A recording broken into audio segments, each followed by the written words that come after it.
mas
Sino ang makauunawa sa puso ng tao?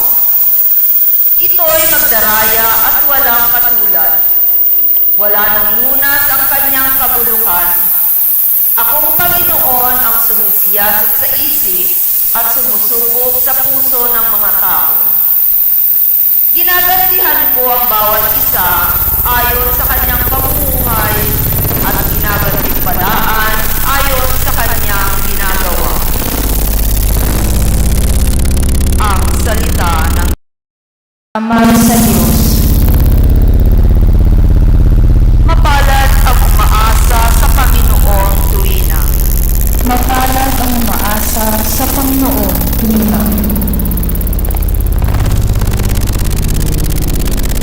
Mapalad ang taong hindi naakit niyong masasama upang sundan niya ang kanilang payo't maling halimbawa. Hindi sumasama sa sinumang tao ang laging adhikay, pagtawanan lamang at hamak-hamakin ang Diyos na dakila. Nagagalak siyang laging magsaliksik ng banal na aral. Ang utos ng puon, siyang binubulay sa gabi at araw. Mapalad ang umaasa sa Panginoon tuwina. Ang katulad niya ay isang punong kahoy sa tabing batisan. Sariwang dahon, laging namumunga sa kapanahunan. At anumang gawin ay nakatitiyak na magtatagumpay. Mapalad ang umaasa sa Panginoon tuwina. Ngunit ibang-iba ang masasamang tao. Ipa ang kawangin. Siya'y natatangay at naipapadpad kung hangin umiilig. Sa taong matuwid ay Panginoon ang siyang mag-iingat. Ngunit kailanman ang mga masama ay mapapahamak. Mapalad ang umaasa sa Panginoon tuwina. Magsitayo po ang lahat.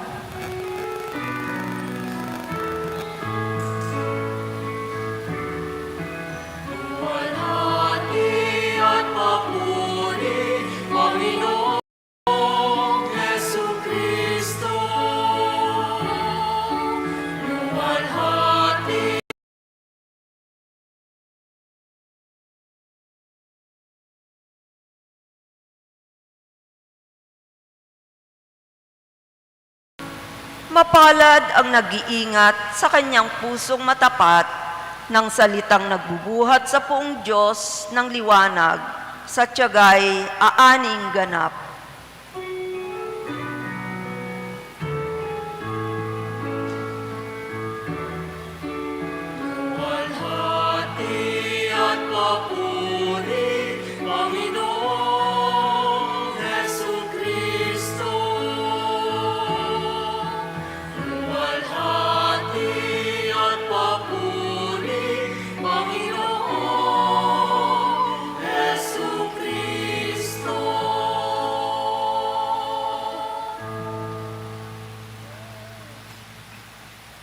Sumainyo ang Panginoon. At sumainyo rin. Ang mabuting balita ng Panginoon ayon kay San Lucas. Papuri sa iyo, Panginoon.